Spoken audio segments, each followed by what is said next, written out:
Sí, el brujo de Bargota, como bien decíais, debía de tener algún tipo o utilizar algún tipo de artes mágicas que había aprendido en la cueva de Salamanca. Cueva que además ya se describe en tratados de demonología como el de Martín del Río hace muchísimos Que sería siglos. como la universidad velada, ¿no? De las otras cosas, ¿no? En Incluso España. se dice que estuvo en contacto con el sacristán de la iglesia de San Ciprián, que era justo donde estaba la cueva de Salamanca debajo. El sacristán se llamaba Clemente Potosí y que gracias a él pues pudo llegar a hacer una serie de trucos como el de la cabeza.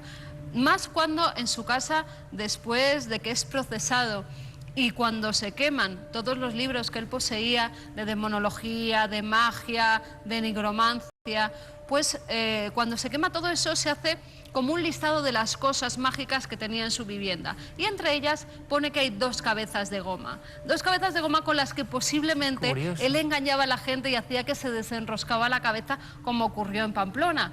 La historia de Pamplona es que cuando llega allí están en plenos Sanfermines, no hay una sola cama en todo Pamplona y le dicen, bueno, pues no pasa nada, yo me meto a dormir en cualquier habitación, me quedo en el suelo y ahí duermo.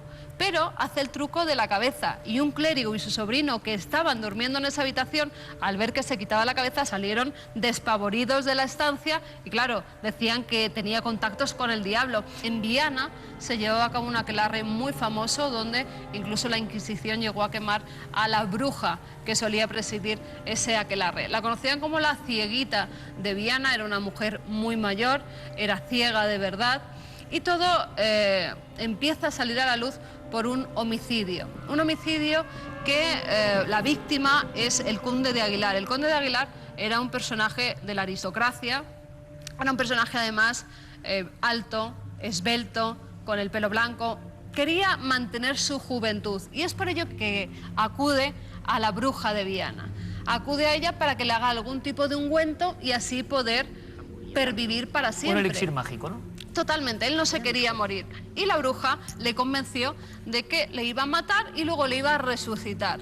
Para ello iba a hacer una serie de ungüentos. El conde se lo creyó, fue una noche allí, lo que hicieron fue darle un bebedizo, cayó muerto al instante y descuartizaron el cuerpo metiéndolo en una olla muy grande con otra serie de ingredientes que iban a llevar a cabo para resucitarle, pero por supuesto ni resucitó ni nada, se cometió un homicidio, encontraron a los culpables y por eso fueron detenidos.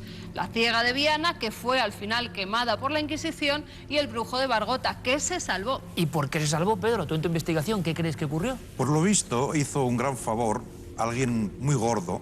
En la película ponemos al Papa, que era un Borgia, pero igual no fue el Papa, pudo ser un personaje político muy influyente. Y gracias a eso se libró de la condena y de ser quemado. ¿Y se arrepintió? Parece que vuelve Bargota después, ¿no? Parece que llegaron a unos acuerdos, se arrepintió y no hubo, aparte de la bruja quemada, no hubo más. Pero todas las condenas fueron, aparte, graves, menos las del cura. Sí. Por el favor que hizo a un personaje muy importante.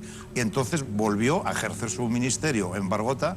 Arrepentido y muy pío, parece, ¿no? Arrepentido y muy pío. Pero yo creo, y también en la película hay un guiño final, que sigue teniendo relaciones con el diablo y tiene embarazada a una chica y que se supone que será como Rosemary's Baby, otro seguidor, ¿no? Seguidor. Tú te pusiste a investigar profundamente bueno, 7 años antes, prácticamente, con una película, Aquelarre, donde yo creo que es la primera vez en el celuloide español que se trata este asunto en profundidad, y hablas de una serie de reuniones condenadas por otros, una batalla entre los poderosos y las personas que vivían en contacto con la naturaleza, pero en el fondo el tema de las brujas y las torturas, está un López Vázquez magistral haciendo de inquisidor, papel que borda, y las torturas que existían. Adentrándote en ese mundo, Pedro, como documentación para los guiones, para la dirección, ¿te has encontrado con retazos que todavía quedan de estas historias? Sí, yo me documenté mucho. Fui a Pamplona y en la institución Príncipe de Viana, pues me llevé todas las revistas que hablaban de la brujería, me enteré del superlibro especial que hay de Florencio y Doate, que es la historia de la brujería navarra y sus documentos, que es un libro fantástico, y en ese libro aparece la leyenda de los brujos del Valle de Araiz, que se inspiró la película Aquelarre. Incluso el malo de la función se llama igual en la película. Y entonces, luego me documenté no solamente eso, sino que hice visitas en Vera del Vidasoa a Julio Caro Baroja. Ni más ni menos. Y conservo documentos suyos que me corregía unas cosas, me corregía otras. O sea, yo quería hacer el telón de fondo que fuera riguroso y desmitificar una parte de la brujería. Porque Carmen lo ha contado en varias ocasiones, lo que era tremendo, y vemos en Aquelarre, que es un poco junto con El curo de Bargota, esa introspección de Pedro Lea en este mundo que está ahí, ¿no? Que es auténtico, heterodoxo, eran las denuncias. Claro. Uno podía ser denunciado por cualquier cosa, e imaginamos en pueblos pequeños la cantidad de gente inocente que pasó por los martirios de la Inquisición. Imaginamos además las envidias y además todo lo que se ve en la película, los animales que mueren, los vinos que parecen que se convierten en vinagre, las cosechas que se echan todas a perder. Cualquiera de esas cosas era dado como que la brujería había entrado en esa localidad, en ese pueblo, y que había un brujo. Y las envidias en aquella época, como hoy en día, eran tales que hoy en día no tenemos la Inquisición, pero con decir que aquel había matado a su ganado ya iba a un proceso. Y en ese proceso era muy claro, o decías que eras brujo, o si no te torturaban, y al torturarlo al final acababan todos diciendo que eran brujos, con lo cual no tenían ningún tipo de salida, la mayoría de ellos eran condenados. Sí, muy bien en Aquelarre, ¿no? Que al final la gente confiesa porque ya no puede más. Yo no sé si fueron polémicas las imágenes, Pedro, en su época, porque, caramba, intentando casi destrozar cada extremidad atada por una cuerda, la famosa rueda, el agua. Hay escenas terribles que te documentaste porque todo se esto hicieron. documentado, y hay grabados incluso de eso, y están en los decorados reproducción exacta de las formas de tortura de la Inquisición. Y bueno, las ropas, todo ahí sí que hay una exigencia total, y todas las torturas fueron así, y otras muchas peores todavía, que no me atreví ni siquiera a colocar en una película. Oye, Pedro, y la gente estará preguntando, evidentemente, o pensando, y en todo este proceso de investigación cinematográfica, artística, pero decía, ¿no?, también etnográfica, antropológica, ¿te encontraste con la sombra de las brujas? ¿Su presencia sigue ahí? Pues mira, en el rodaje sí, porque todo el mundo sabía que estábamos rodando una película de brujas en el sitio donde había ocurrido los mismos hechos. Y nosotros íbamos a Pamplona a comer con cierta frecuencia en un restaurante, que había dos señoras estupendas, que ellas mismas decían que eran brujas. Ellas lo decían, ¿no? Ellas, sí. Lo decía todo el mundo. Ellas no lo decían, pero jugaban a que lo habían oído y ejercían un poco. Entonces estas presuntas brujas vinieron un día al rodaje. Dije, pues venid cuando queráis. Y bueno, un día estamos rodando en el pueblo ese, 4 casas, a la intemperie prácticamente, con muy buen tiempo.